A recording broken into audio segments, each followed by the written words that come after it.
Before we get to the story, I'd like to say thanks so much for visiting my new channel. I'm going to be uploading cosmic horror related stories every single day. So if that sounds good, please drop a like and don't forget to subscribe. It means a lot, especially when just getting started. I hope you enjoy the story. I failed my medical scan 3 days ago. Not failed like there's something wrong with me. Not failed like I have a disease or an infection or elevated radiation levels. Failed like the system doesn't recognize me anymore. According to the ship's AI, Colby Wren is not human. The thing is, I feel fine. I feel like myself. I remember my wife's laugh and my daughter's first steps and every stupid mistake I've ever made. I'd look in the mirror and see the same face I've always seen. But Mira doesn't make mistakes. Mira is the most advanced diagnostic system ever built.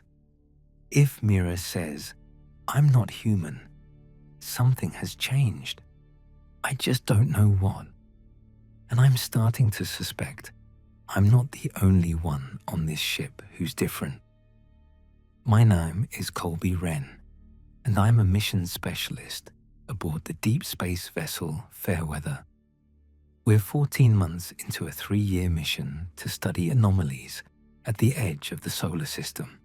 6 crew members, sealed in a metal tube, hurtling through the void towards something we barely understand. I'm not a pilot or a scientist. My job is maintaining life support and environmental systems. I fix things. Before I joined the space program, I was an HVAC technician in Milwaukee. Turns out, NASA needed people who could repair air handlers and troubleshoot filtration systems more than they needed another physicist. The pay for this mission was good. 3 years of hazard pay, plus bonuses, plus the pension. Enough to set my family up for life. My wife Nina could quit her job, focus on her art. My daughter Ellie could go to any college she wanted. That's why I'm out here. Not for the glory of exploration, for them. I haven't seen them in 14 months. Won't see them for another 14 at least. The communication delay is so long now, the conversations are impossible. We send messages back and forth like letters in bottles, hoping they arrive, hoping the person we're writing to still exists by the time the words reach them. I've been writing to Nina and Ellie every week, telling them about the mission, about what I've seen, about how much I miss them. I don't know how to tell them about this. The scan was supposed to be routine. Every 2 weeks, each crew member steps into the medical bay and stands on the diagnostic platform. Mira runs a full analysis, DNA sampling, cellular composition, neurological mapping, everything. It's thorough and completely automated. Usually takes about 3 minutes. Usually ends with a simple phrase I've heard dozens of times. Scan complete. All parameters within normal human baseline. I'd done it so many times, I barely paid attention anymore. Step on the platform, wait for the hum of the scanners.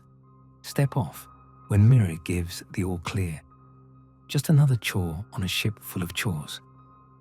This time was different. The scan started normally. The platform hummed. The lights cycled through their usual patterns.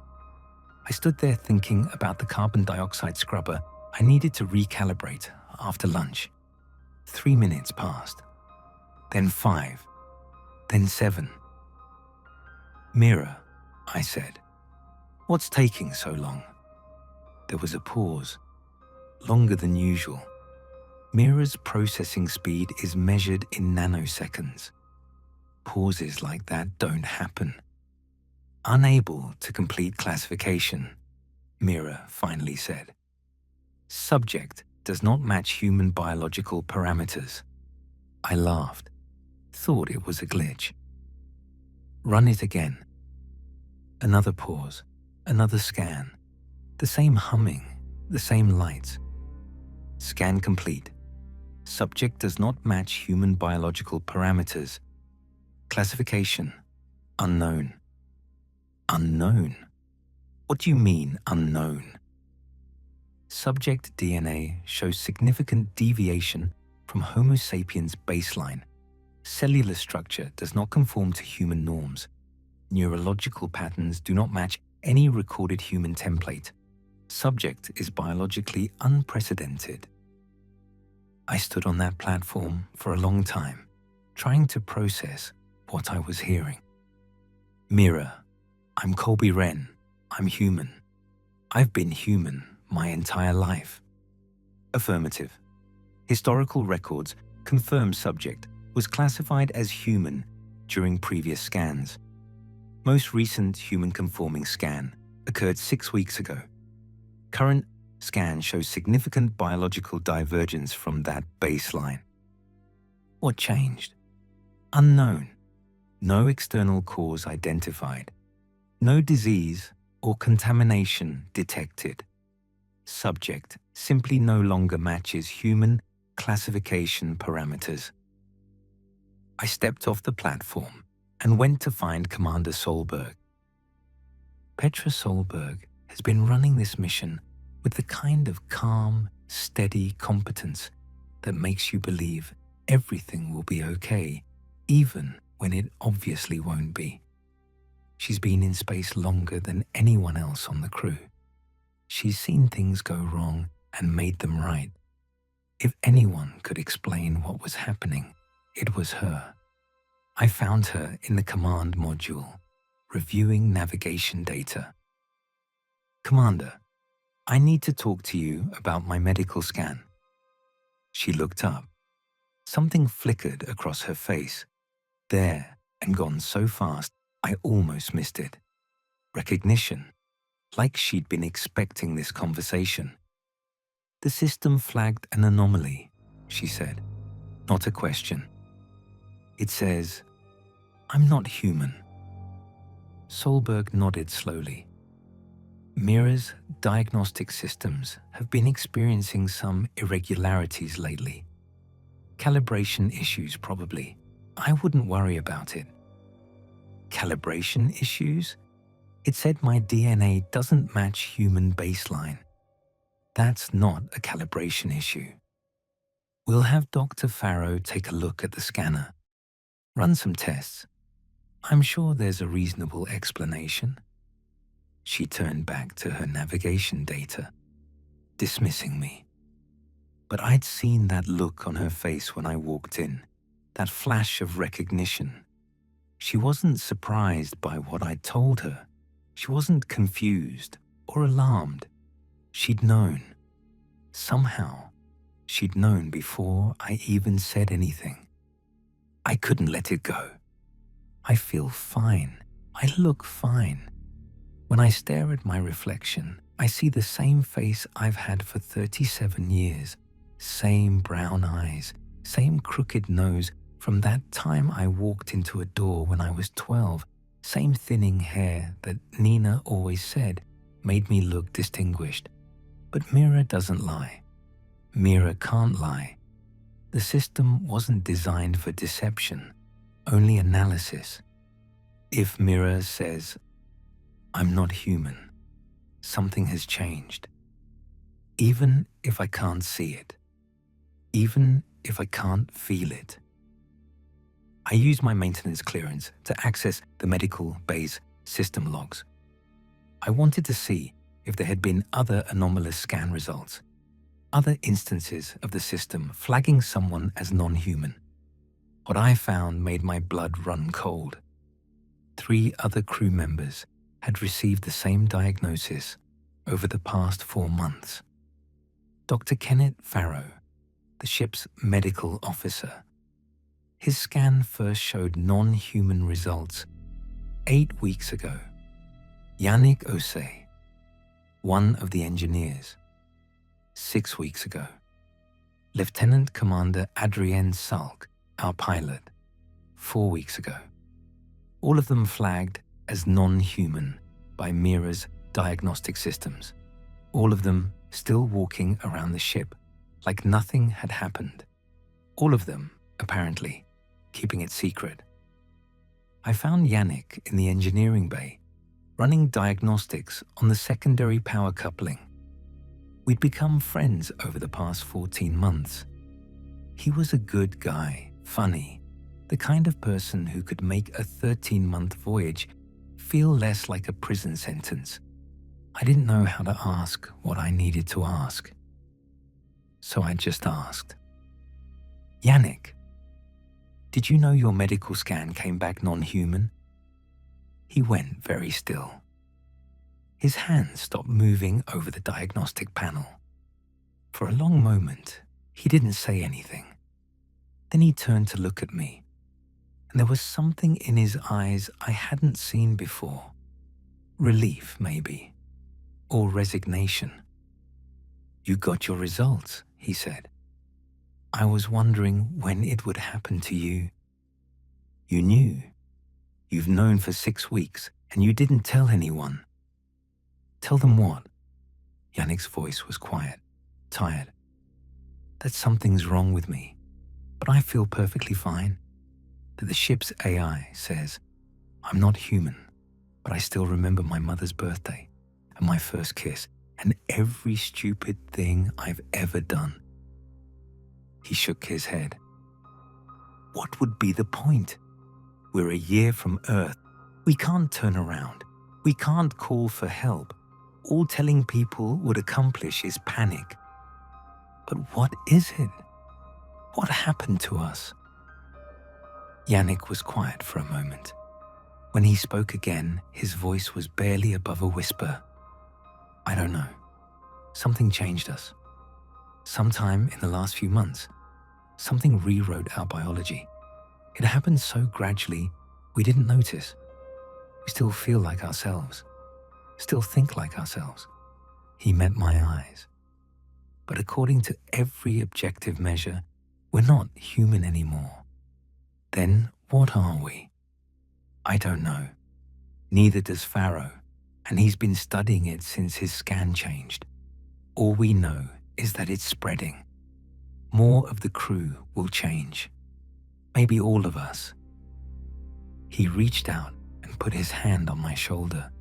The gesture felt human, comforting. But was it? "The question isn't what we are," Yannick said.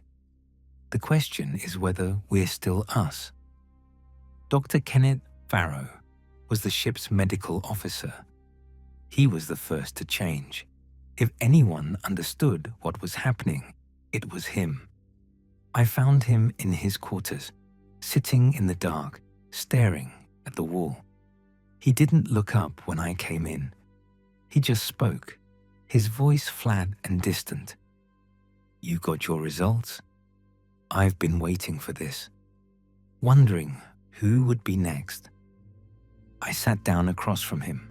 The quarters were small, like everything on the ship.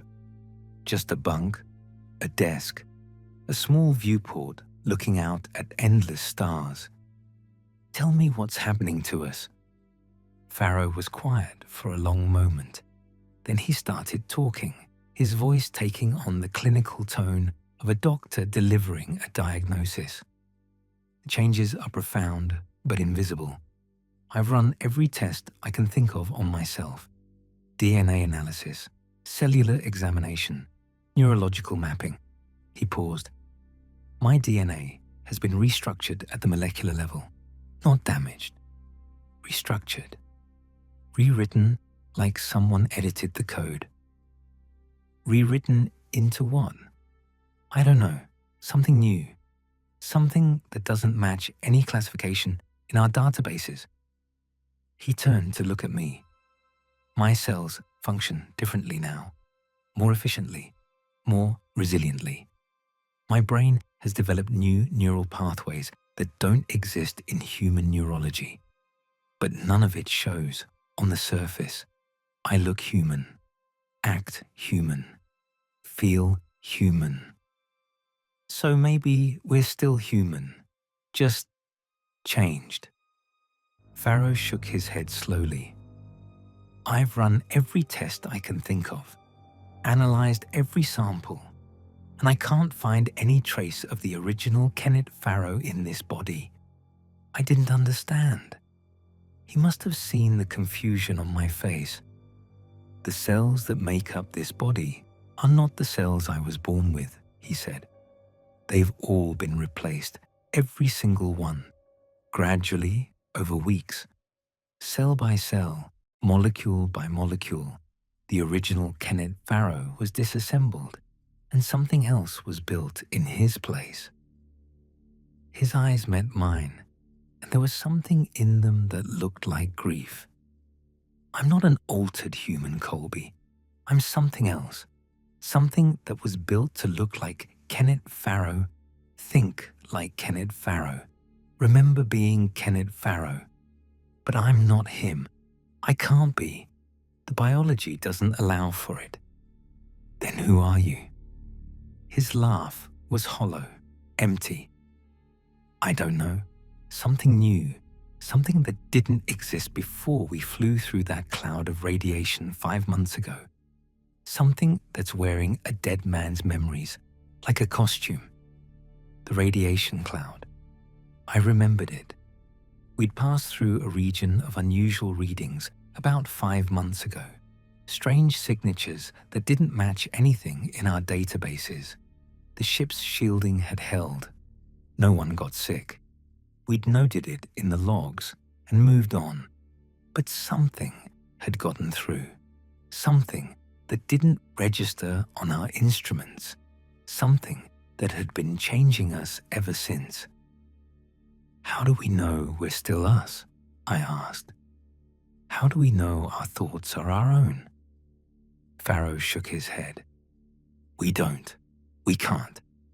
That's the part that keeps me up at night.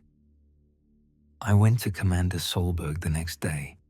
I told her everything. The scans, the other crew members, Pharaoh's theory about the radiation cloud. She listened without interrupting. When I finished, she was quiet for a long time. I've known from the beginning, she finally said. I was the first to notice the anomalies months ago. I ordered Pharaoh to keep it quiet. Why? What good would it do to tell everyone? We're a year from Earth. We can't turn back. We can't call for help. All telling the crew would accomplish is fear and paranoia. She met my eyes. I made a judgment call. Maybe it was the wrong one, but I stand by it. Have you changed too? She nodded slowly. My last scan was 2 weeks ago. I'm no longer classified as human either. 5 of the 6 crew members, all changed, all carrying on like nothing was wrong. Because what else could we do? Who's left? I asked. Lieutenant Wren, communications officer. His last scan was normal. She paused. It's only a matter of time for him too. Whatever this is, it's not selective. It takes everyone. What happens when we get back to Earth? What happens when 5 non-human entities step off this ship? Solberg didn't answer immediately. She turned to look out the viewport at the distant stars. Maybe they'll quarantine us, study us, try to understand what we've become. She paused. Maybe they'll destroy us to be safe.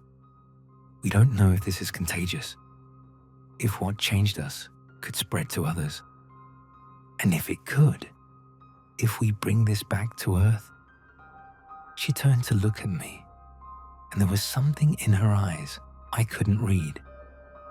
Then everyone could change. The whole human race could be replaced by something else. Something that looks human and sounds human and remembers being human, but isn't. The thought was staggering. A planet of 8 billion people, all of them gradually changed, cell by cell, into something new, something that wore human faces and spoke with human voices but wasn't human at all. And none of them would know. They'd feel like themselves, right up until the moment they weren't anymore. Just like us. I went back to my quarters that night and stood in front of the small mirror by my bunk. Same face, same eyes, same expression I'd seen every morning for 37 years. But was there anything behind it that was really me? I thought about Nina, the way she smells in the morning, like lavender and sleep, the way she laughs at my terrible jokes, the way she feels in my arms when I hold her. I thought about Ellie, her first word, her first steps, the way she says daddy, like it's the most important word in the world. The memories feel real. They feel like mine. But Pharaoh said it. I could be something else wearing a dead man's memories like a costume. Something built to think it's Colby Wren because that's the only frame of reference it has. How would I know the difference? If every cell in my body has been replaced, if my DNA has been rewritten, if my brain has been restructured at the neural level, is there any sense in which I'm the same person who boarded this ship 14 months ago? Philosophers have argued about this for centuries. The ship of Theseus. If you replace every plank of a ship, is it still the same ship? If you replace every cell of a person, are they still the same person? I always thought the answer was obvious. Of course you're still the same person. Your memories are continuous. Your sense of self persists. The physical substrate doesn't matter.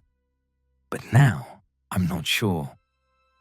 Because whatever is sitting in this body, using this name, remembering this life, it might not be Colby Wren at all. It might be something else. Something that didn't exist until 5 months ago. Something that was born in a cloud of strange radiation at the edge of the solar system. Something that only thinks it's Colby Wren, because that's the only story it knows how to tell. I've thought about this for 3 days now, turned it over in my mind until I'm exhausted from thinking. And I've come to a conclusion that might be wrong, but feels right. Maybe it doesn't matter. Whatever I am now, I have Colby Wren's memories, his loves, his fears, his hopes. I carry his wife and daughter in my heart. I dream about holding them again. I ache with the distance between us. If that's not enough to make me Colby Wren, then maybe the concept of self is meaningless anyway. Maybe identity is just a story we tell ourselves, a narrative we construct from memories and experiences and hopes. And maybe the story is all that matters. I'm choosing to believe that the story is enough. I'm choosing to believe that whatever I've become, the love is real. The ship continues toward Earth. 14 months of travel remaining. 5 non-human entities and 1 human who will probably change soon. Sealed in a metal tube, hurtling through the void. We don't talk about it much. There's nothing to say that hasn't already been said. We go about our routines, fix what breaks, monitor what needs monitoring, send messages to people who are so far away that our words take hours to reach them. I keep writing to Nina and Ellie. I haven't told them what's happened. I don't know how. I don't know if I ever will. What would I say? Something changed me and I'm not human anymore, but I still love you. How do you put that in a message? How do you explain something you don't understand yourself? Maybe I'll never tell them. Maybe I'll step off this ship in 14 months and pretend everything is normal and hold them in arms that aren't quite human anymore and hope they don't notice the difference. Or maybe they'll quarantine us the moment we arrive, lock us away in some facility where we can be studied and analyzed and dissected. Maybe I'll never see them again. Maybe whatever comes home won't be allowed anywhere near the people Colby Wren loved. I don't know which possibility scares me more. I'm making this recording because I want there to be a record, not for the scientists or the government officials or whoever will ultimately decide what to do with us. They'll have Mira's data, Pharaoh's research, all the technical documentation they could ever need. This is for Nina and Ellie. If something happens to me, if I don't make it home, or if whatever comes home isn't allowed to see them, I want them to have this. I want them to know that something out here changed me in ways I don't understand. That according to every test we can run, I'm not the same person who left Earth 14 months ago. But I also want them to know this. Whatever I am now, it loves them. It remembers them. It carries them in its heart, if it still has a heart, across every mile of empty space. I don't know if I'm Colby Wren anymore. I don't know if the man who kissed Nina goodbye and hugged Ellie and promised to come home still exists in any meaningful sense. But the love exists. The memories exist. The ache of missing them exists. And I have to believe that counts for something. I have to believe that whatever this thing is that's wearing my face and speaking with my voice, it's real in the ways that matter.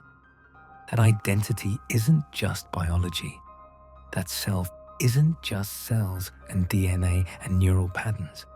That love can survive even when the person who felt it might not.